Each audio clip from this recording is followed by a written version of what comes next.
O certo é certo mesmo não é errado. É isso aí. Me conta aí desse livro. Eu gostei do título, cara. Eu gostei do título. Também gostei, cara. Muita gente me pergunta, né, por que esse título. É engraçado. Essa frase eu falo faz tempo, sabe, Zeca e JP? E a gente aprende quando a gente mexe muito tempo no esporte, que tem temporadas e tem partidas que parece que você fez tudo da maneira como o manual pedia e o resultado não acontece. Outras vezes, aquela temporada que tá estranha, a equipe não está muito encaixada, de repente acaba acontecendo o resultado.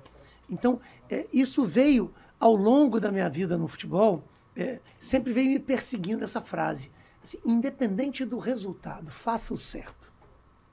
Porque muitas vezes você conduziu da maneira como tinha de ser conduzido e tomou um gol no último minuto do jogo. Então o certo sempre será o certo, mesmo que o resultado não seja aquele que você espere. Faz sentido. Isso acontece, porque não é todo time que está ganhando que deve ser mantido e nem todo time que está perdendo que deve ser modificado. É por aí. É engraçado isso, né, Zé? Porque tem algumas frases no futebol que elas entraram no gosto popular e que se você for aprofundar um pouco mais no significado delas, você vai ver que não cabe mais isso. Por exemplo? Time que está ganhando não se mexe, por exemplo. Eu acho que é um exemplo claríssimo disso. Tem muitas das vezes que você consegue um resultado que você tinha certeza que caso tivesse um pequeno detalhe, esse resultado não aconteceria. Aí que talvez seja o momento de você ter coragem e mudar. Não estou aqui julgando a atitude da diretoria do Flamengo e muito menos a maneira como a diretoria tomou essa atitude. Mas o time do Flamengo terminou uma temporada campeoníssimo, e está fazendo uma troca da sua comissão técnica. Assim como o Tite foi eliminado na última Copa do Mundo e está seguindo o seu trabalho. No caso do Flamengo, o que eu questiono é a maneira. Talvez a maneira não tenha sido a mais maneira correta. eu não achei bacana, não achei legal. Não faz parte de mim, entendeu? Sim. Como cidadão. Eu não acho que isso seja legal. Por isso que eu gosto tanto do Tite. O Tite é aquele cara que fala no olho, o cara fala abertamente, direto. É o que ele passa. Entendeu? Eu não gosto dessa coisa.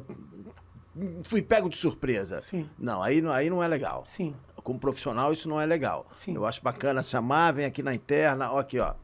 Deu, valeu, um abraço, vai com Deus. Agora, de repente, talvez por isso até que o Abel tenha ficado tão chateado lá atrás.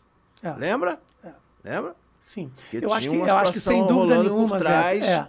sem dúvida nenhuma, esse é um ponto de questionamento, não cabe a mim, até porque eu não conheço a interna, né? A gente não sabe como foi internamente as eu não sei, discussões ali, né?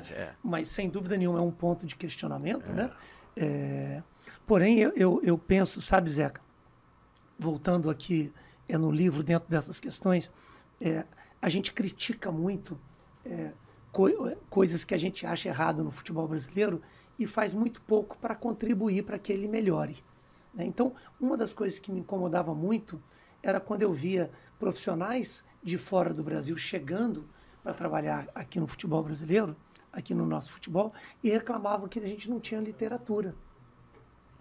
Então, uma outra coisa que me levou a escrever esse livro é poder contribuir de alguma maneira com uma obra literária para que as pessoas possam, através da minha experiência, conhecer um pouco do que um gestor esportivo faz no seu dia a dia, ver um pouco da minha versão, né, de histórias que eu vivi e que às vezes eles tiveram conhecimento através de uma outra narrativa, que eu acho que é muito importante, e o que eu falo sempre, que através dos meus erros, que as pessoas possam tropeçar em outras pedras e tenham mais vitórias. E como é que esse teu livro, você desenvolveu o livro? De que forma você desenvolveu ele? Olha, eu acho que tem algumas coisas que vale a pena eu falar com vocês, que são bem legais.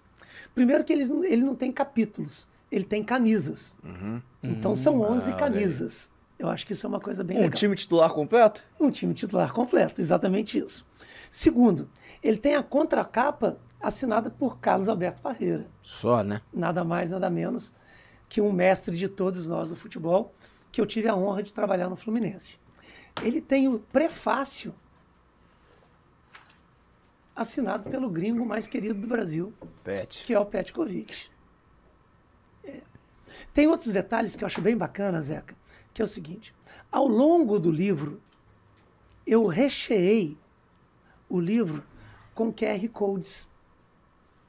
Então, cada assunto que eu trato, eu tenho um QR Code que, se o leitor apontar a sua câmera para ele... Se quiser se aprofundar mais... aprofundar, vai para uma reportagem de Globoesporte.com, vai para um link bacana. do YouTube, vai para uma reportagem de uma revista, para poder, de alguma forma, comprovar aquilo que eu estou falando, né? Ou conhecer um contraponto dessa história. Então, é outra característica bem legal do livro. Outra coisa, JP, que é legal, eu me preocupei em escrever o livro não de uma forma cronológica.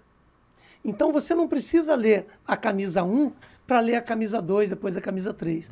Você pode vir no sumário, olhar um assunto que te atrai mais, ler aquele capítulo, depois voltar e ler outros capítulos.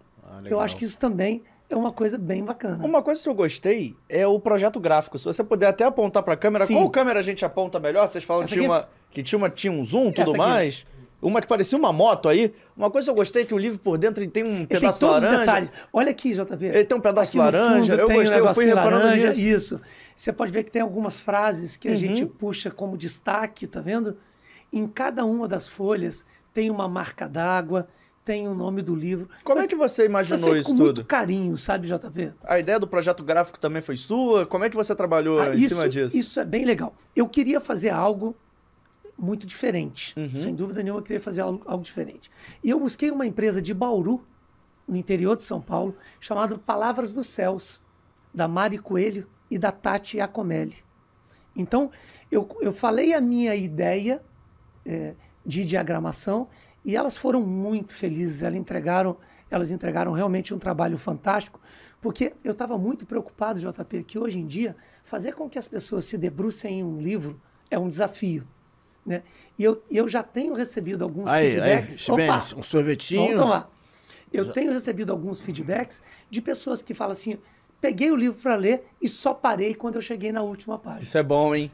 E para finalizar, JP, você sabia que o livro ele tem, ao final de alguns assuntos, exercícios que você pode escrever dentro das páginas sobre o tema que eu falei.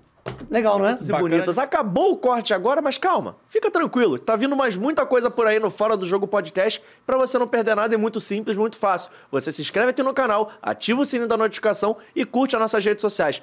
@Fora do Jogo Cast no Twitter e no Instagram. Vem que a gente tá esperando você.